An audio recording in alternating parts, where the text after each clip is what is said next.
Halo semua, kenalin nama aku Melisa Yuniati dengan NIM 27022555003. Maka nama saya Vanessa Teona Santoso dengan NIM 27022154660. Halo, kenalin nama aku Gita Agnesia dengan NIM 27022542666. Kali ini aku dan teman-teman memilih untuk menjelaskan mengenai perusahaan Nokia karena Nokia pernah menjadi perusahaan ponsel nomor 1 di dunia. Sekarang aku akan jelasin tentang perjalanan transportasi dari perusahaan Nokia itu sendiri. Jadi, Nokia ini didirikan pada 12 Mei 1865 oleh Fredrik Idestam, seorang insinyur pertambangan asal Finlandia. Awalnya, Nokia hanyalah sebuah pabrik pulp dan kertas yang berlokasi di tepi sungai Nokia Virta, dan dari nama sungai itulah nama Nokia yang kita kenal saat ini itu berasal. Kemudian, di akhir abad ke-19, Nokia bergabung dengan dua perusahaan lain, yaitu Finnish Rubber Works dan Finnish Cable Works, yang membentuk perusahaan yang bernama Nokia Corporation. Dari sinilah Nokia mulai berkembang ke berbagai bidang industri seperti karet, kabel listrik, hingga elektronik lainnya. Mereka juga membuat produksi seperti sepatu bot, ban, dan tisu toilet. Diversifikasi inilah yang membuat Nokia dikenal sebagai perusahaan yang adaptif dan inovatif karena mampu bertahan di berbagai industri. Jadi mereka nggak cuman bertahan di satu industri dan berkembang di banyak industri lainnya. Kemudian memasuki era ke-1980 hingga 1990, Nokia mulai fokus ke telekomunikasi dan menjadi pelopor dalam industri ponsel. Saat ponsel masih dikenal besar dan berat, Nokia sudah berinovasi menciptakan ponsel yang lebih kecil, ringan, dan bergaya. Jadi bergaya maksudnya adalah ponselnya itu memiliki desain dan fitur yang canggih dibandingkan dengan yang lain. Pemikiran ini juga yang membuat Nokia itu mencapai masa jayanya sebagai salah satu produsen ponsel terbesar di dunia. Strategi inovasi juga sangat kuat karena mereka memiliki divisi riset bernama Nokia Bell Labs dan menghasilkan banyak penemuan penting dan bahkan memenangkan lebih dari 8 penghargaan Nobel. Selain itu, Nokia juga memiliki komitmen terhadap sustainability dengan target mencapai net zero emission pada tahun 2040. Sekarang, meskipun tidak lagi mendominasi pasar ponsel, Nokia berhasil bangkit dan bertransformasi menjadi pemimpin global dalam teknologi jaringan dan komunikasi masa depan, termasuk di bidang 5G, IoT, dan solusi digital. Sekarang aku mau jelasin tentang perjalanan naik turunnya bisnis dari Nokia ini. Di awal tahun 1990, Nokia itu merilis ponsel seri 5110. Ponsel ini langsung populer karena desain casingnya bisa diganti-ganti dengan pilihan warna-warna yang cerah dan jadi sangat digemari oleh anak-anak muda. Selain itu, seri ini juga dikenal karena menghadirkan game legendaris yaitu Snake yang seperti kita ketahui dan pernah kita mainkan tentunya.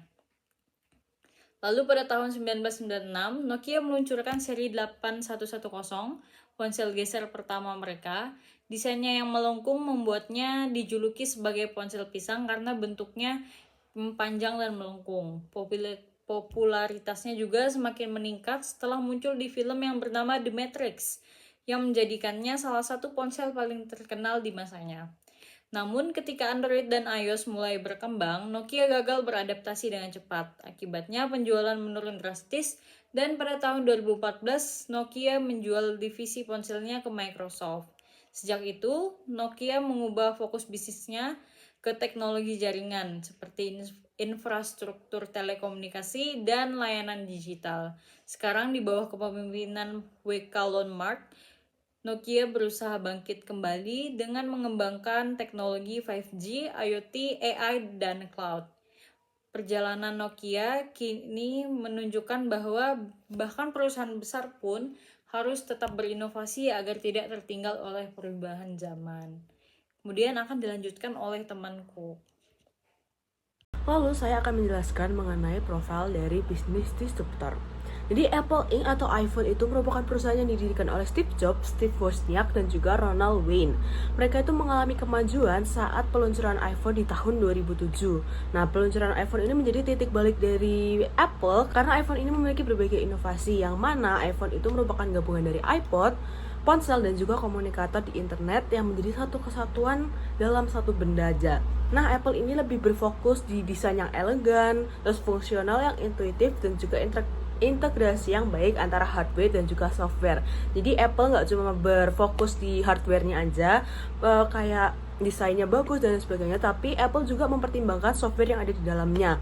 Nah, yang membuat Apple unggul itu karena ia memilih untuk menggunakan UI yang mudah untuk diakses semua orang, meskipun orang itu tidak memiliki pengetahuan teknis yang mendalam, tapi ia tetap bisa menggunakan Apple karena tampilan UI yang dipilih oleh Apple itu mudah digunakan oleh semua orang. Satu hal yang membuat iPhone dan juga Apple semakin naik adalah munculnya App Store. Nah, App Store ini membuka peluang bagi iPhone sehingga iPhone itu bisa meloloskan fungsinya di dunia digital. Saya akan mempresentasikan mengenai bisnis disruptor yang dialami oleh Nokia. Nokia sendiri merupakan perusahaan yang gagal dalam menghadapi disrupsi dari kompetitor. Mereka itu kalah saing dengan inovasi yang diberikan oleh Apple dan juga Android yang mengakibatkan kekalahan mereka di dalam pasar. Nah, faktornya itu ada di 3 hal, yaitu pertama bisnis, lalu teknologi, dan juga koherensi antara keduanya. Di mana di teknologi itu Apple dan Android itu menghadirkan sistem touchscreen atau layar sentuh dan juga internet tuh makin maju di tahun 2007-an. Sehingga perkembangan mereka tuh sangat pesat dan juga masyarakat melihat adanya peluang atau teknologi baru. Nah, dari situ Nokia itu mengalami kegagalan atau kemunduran di mata masyarakat karena dia nggak punya sistem yang dihadirkan oleh Apple dan Android. Tapi Nokia itu punya yang namanya Migo. Migo itu adalah yang dikembangkan oleh Nokia, namun Migo sendiri tidak beroperasional secara baik dan juga dia secara touchscreen itu ketinggalan jauh dengan Apple dan juga Android, sehingga pengguna-penggunanya itu sudah berlari ke Apple dan juga Android. Lalu secara inovatif bisnis pun Apple dan Android itu memiliki inovatif bisnis baru, yaitu di mana mereka menjual software juga di dalam perangkat mereka, di mana mereka ada Apple Store, ada Play Store, di mana mereka bisa mendownload aplikasi dan lain-lain di sana atau softwarenya, di mana Nokia sendiri tidak mempunyai itu karena Nokia masih berfokus pada hardware, di mana mereka penjualannya hanya berfokus pada penjualan produk saja, tidak menjual secara software. Karena pada era saat itu penjualan software itu memang tidak semenguntungkan penjualan hardware. Nah, tapi dengan teknologi dan juga inovatif bisnis yang minim membuat Nokia ini makin mundur. Lalu antara penghubungannya adalah Nokia menjadi perangkat yang dianggap kuno oleh masyarakat. Kayak banyak masyarakat yang berpikir kayak Nokia menjadi perangkat yang ketinggalan zaman karena hanya berfokus pada teknologi-teknologi yang sudah ada dan tidak dikembangkan dan tidak diinovasikan. Sehingga banyak yang mundur dari penggunaan Nokia lalu berpindah dari Apple dan juga Android. Lalu saya akan menjelaskan inovatif matrix, di mana disruptinya itu adalah Nokia. Dia ada di posisi same DNA, di mana inovasi itu sustaining. Nah, kenapa dia bisa di sana? Karena Nokia itu terlalu penjualannya fokus di hardware seperti yang saya jelaskan di awal. Tidak ada inovasi baru dan juga mereka tidak ada perkembangan baru. Mereka juga mengabaikan pengembangan software yang sangat digencar oleh Apple dan juga oleh Android. Sehingga secara penjualan software pun Nokia itu selalu main aman.